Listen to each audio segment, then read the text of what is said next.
नमस्कार, मैं हूं अरुण कमल और आप देख रहे हैं राइट मिरर। राइट मिरर में आज हम आपको दिखाने जा रहे हैं एक सनसनीखेज खबर। इस खबर के तहत महिला ने बलात्कार की झूठी रिपोर्ट की, जिसके तहत कोर्ट ने महिला के खिलाफ कार्रवाई की और इस कार्रवाई में महिला को उम्र कैद वाली धाराओं के तहत सज़ा भी हो सकती है। आइए जानते हैं पूरा मामला क्या है।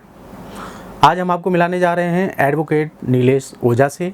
आपको वो बताएंगे अपनी ज़ुबानी कि किस तरह से इस केस में उनका इन्वॉल्वमेंट रहा और क्या है इस केस की पोजीशन।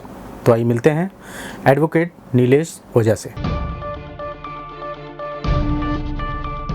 तो हमारे साथ जुड़े हुए हैं इस वक्त हाई कोर्ट और सुप्रीम कोर्ट के एडवोकेट नीलेश ओझा जी।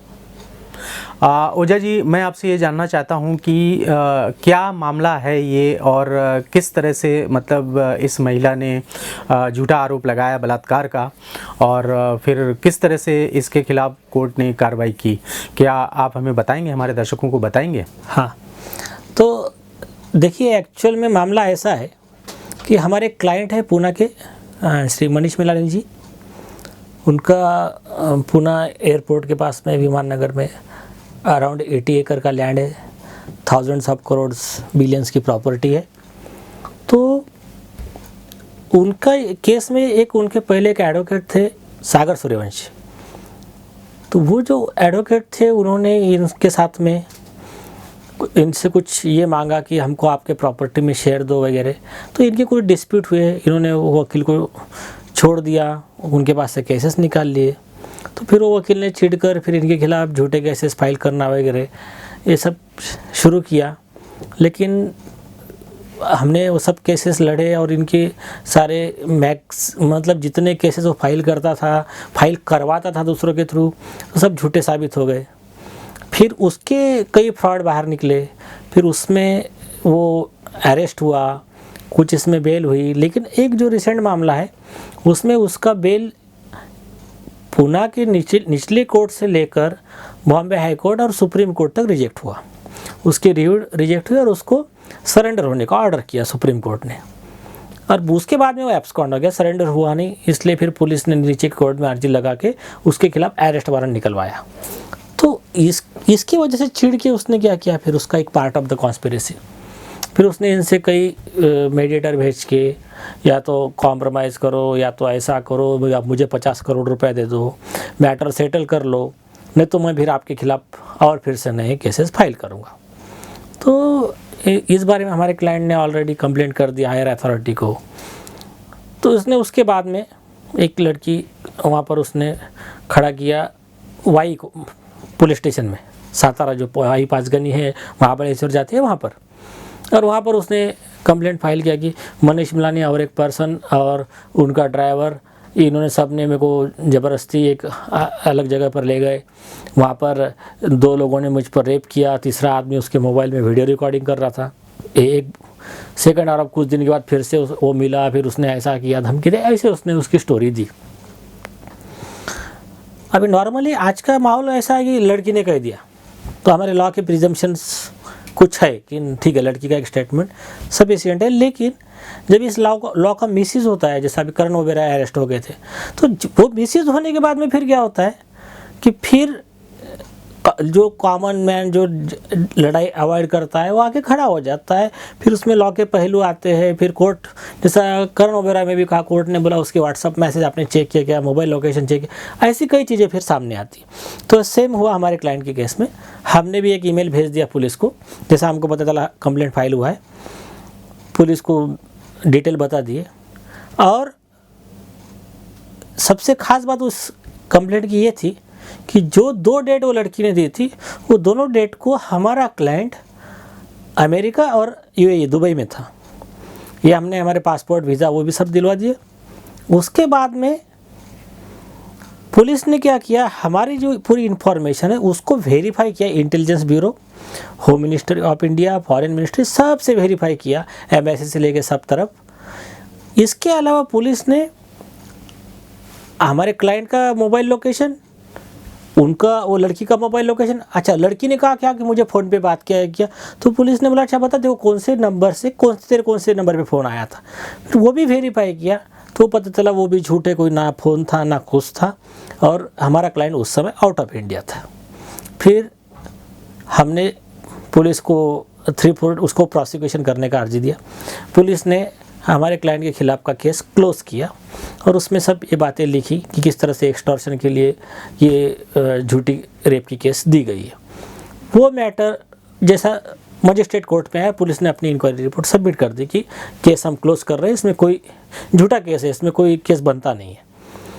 फिर हमने 340 CRPC का अर्जी लगाया कोर्ट में, और पुलिस की 20 समरी रिपोर्ट के खिलाफ उस लड़की ने एफिडेविट पे प्रोटेस्ट पिटीशन लगाया।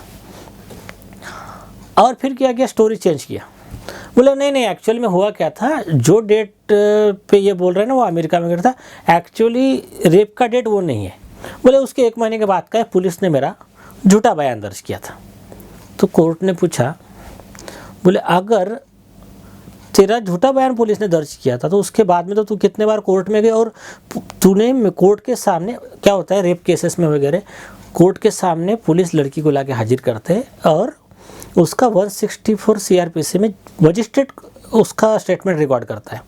तो बोले मेरे सामने जो स्टेटमेंट रिकॉर्ड किया उसमें भी तो तेरा वही स्टेटमेंट था ना कि वही डेट है करके। तो ओवरऑल कंक्लूजन ये था कि अभी सिर्फ उसका झूठ पकड़ा गया करके खुद को बचाने के लिए नई स्टोरी बना रही है करके कोर्ट ने उसका प्रोटेस्ट पिटीशन रिजेक्ट किया, पुलिस का 20 समरी एक्सेप्ट किया, और उसके बाद में हमारा जो अर्जी था 340 CRPC का, उसके हमारा अर्जी अलाउड करते हुए उसके खिलाफ प्रोसिक्यूशन ऑर्डर किया। अभी देखिए 340 CRPC होता क्या है, जब आपके खिलाफ में किसी ने पुलिस में झूठा कंप्लेंट कर दिया तो वो पर्सन IPC 211, 188 जो भी सेक्शन है इसके 182 के, तो वो सेक्शन के तहत वो सज़ा के हकदार रहते हैं। 192 है, 193 अलग अलग सेक्शन है, इस पर मेरा एक आर्टिकल आप पढ़ लेना। इसके बाद में अगर कोर्ट में एफिडेविट पे मामला दिया जाता है या फिर कोर्ट में यूज़ हो, इस उद्देश्य से अगर पुलिस को स्टेटमेंट दिया जाता है तो भी वो पर्सन सज़ा के हकदार है। तो इसमें देखिए सिर्फ वो लड़की जो है उसने कंप्लेंट दिया, तो इसमें पुलिस का रोल अच्छा था, पॉजिटिव था, ऑनेस्ट था, इसलिए उन्होंने हमारे क्लाइंट को कुछ एक्शन नहीं लिया। लेकिन करण ओबेरॉय के केस में क्या हुआ, पुलिस ऑफिसर ने पहले अरेस्ट किया और बाद में इन्वेस्टिगेशन पे पाया कि ये झूठा केस है। तो ये कैसा है, ऐसे केस में एक्चुअली पुलिस की जिम्मेदारी क्या होती है, जो इम्पार्शियल फेयर इन्वेस्टिगेशन जिसको बोलते हैं, कि फिरियादी क्या कह रहा है और आरोपी क्या कह रहा है, दोनों का कहना सुनकर उसमें क्या लगता है उसके हिसाब से करना। उठ के सीधा जाकर अरेस्ट करने का पुलिस को एक्चुअल में देखिए अधिकार है, लेकिन गलत है। उसमें भी कई गाइडलाइंस है कि आपको आप अरेस्ट कर सकते हो, इसका मतलब अरेस्ट करना ही चाहिए ऐसा नहीं है। सिद्धाराम मेहत्रे के मामले में सुप्रीम कोर्ट ने गाइडलाइंस दी है कि इवन मर्डर का भी केस है तो भी आप नोटिस देकर इन्वेस्टिगेशन कर सकते हैं। अरेस्ट कब करना चाहिए पता है क्या, जैसा अजमल कसाब है गन लेके मार रहा है, अभी उसको अरेस्ट नहीं करेंगे तो फिर तो यह हो जाएगा ना, ऐसे केस में अरेस्ट करना है। लेकिन जैसी जनरल कैसे कोई पर्सन वहाँ रह रहा है, उसका घर है, वो मतलब भाग के जाने का कोई चांस नहीं है, ऐसे केस में नोटिस दो, उसको बोलो कि आपने गाँव छोड़ के नहीं जाना। और ऐसे कई सीरियस ऑफेंस में कोर्ट ने कहा भले ही उसके खिलाफ का ऑफेंस सही हो गलत हो उस पर हम नहीं जा रहे, तुमने अरेस्ट किया क्यों। इस आधार पे पुलिस ऑफिसर के खिलाफ में 25,000 रुपये कॉस्ट लगाया था। खुद चीफ जस्टिस ऑफ इंडिया भी जो शरद बोबडे जी है, वो खुद बॉम्बे हाई कोर्ट के जब जज थे तब उन्होंने एंटोनियो के केस में कॉस्ट लगाया था। तो ये हो गया एक पार्ट। सेकंड पार्ट क्या है कि investigation should be done from the side of prosecution also and from the side of defence also. मतलब लड़की क्या कह रही है, फिर मैं सिर्फ लड़की की केस नहीं, कोई भी केस हो, वो क्या कह रहे हैं और अपोजिट पार्टी क्या कह रही है, ये दोनों साइड से इन्वेस्टिगेशन होना चाहिए। नहीं तो एक केस हुआ था पेरुमल वर्सेस जानकी में, उसमें लड़की ने सेम ऐसा ही आरोप लगाया, बोले मेरे पे रेप हुआ, फिर मैं प्रेग्नेंट हो गई। तो डॉक्टर का रिपोर्ट था कि वो कोई प्रेग्नेंट है ही नहीं है, झूठ कह रही है। इसके बाद भी वो जो महिला इन्वेस्टिगेशन ऑफिसर थी, वो आईओ ने चार्जशीट फाइल किया, तो बाद में कोर्ट में झूठ साबित हो गया, वो पर्सन एक्विट हुआ, उसने 340 का अर्जी लगाया। किसके खिलाफ? पुलिस ऑफिसर के खिलाफ। तो नीचे के कोर्ट ने तो नहीं माना था सुप्रीम कोर्ट का, तो सुप्रीम कोर्ट ने बोला कि जब उसके खिलाफ कोई सबूत नहीं है तुम कुछ भी करके चार्जशीट नहीं डाल सकते। इसके लिए IPC 211 का प्रोसिक्यूशन ऑर्डर किया वो महिला इन्वेस्टिगेशन ऑफिसर के खिलाफ। तो देखिए ये है ना, इस तरह से होना चाहिए कि जो ऑनेस्ट पुलिस ऑफिसर है उनको इनकरेज करना चाहिए, उनको सपोर्ट मिलना चाहिए, उनको अप्रिशिएट करना चाहिए। लेकिन जो करप्ट और जिनको लॉ का नॉलेज नहीं, या फिर कुछ एक्सटॉर्शन टेक्निक या फिर कुछ गलत कामों को जो इन्वेस्टिगेशन करते हैं, दबाव लाते हैं, उनके ऊपर भी एक्शन होना चाहिए। तो ठीक है, चलिए ये पार्ट अलग हो गया। तो हमारे केस में जब हमने 340 का अर्जी दिया, कोर्ट ने ऑर्डर किया कि कोर्ट के असिस्टेंट सुपरिटेंडेंट ये अभी कंप्लेंट बनेंगे।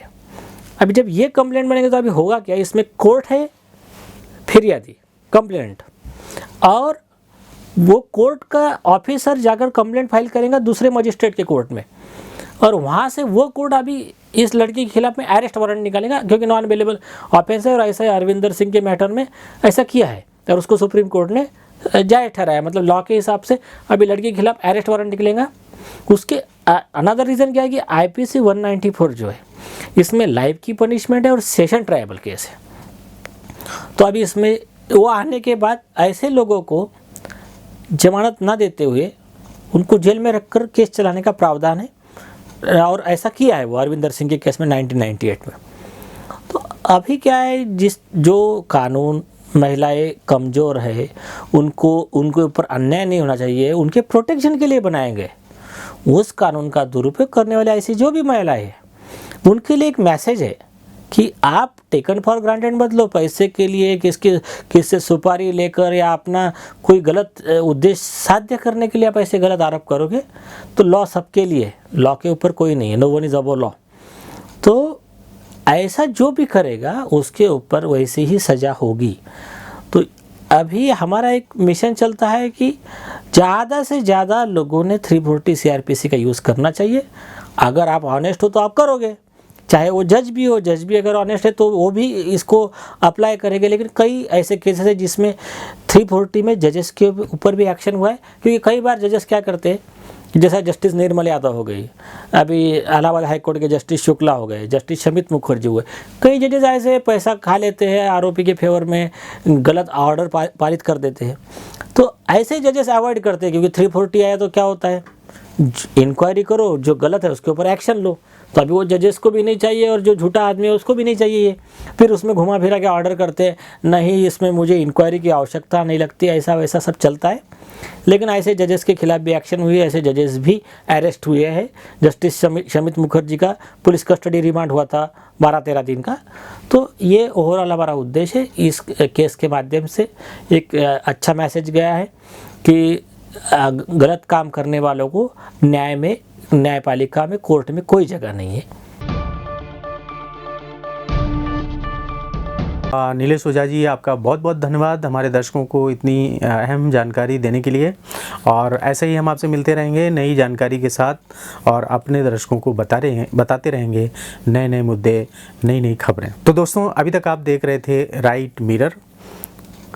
नई और ताज़ा तरीन सनसनीखेज खबरों के लिए यूं ही देखते रहिए राइट मिरर, और हाँ, हमारे चैनल को लाइक, शेयर और सब्सक्राइब करना मत भूलिए। धन्यवाद।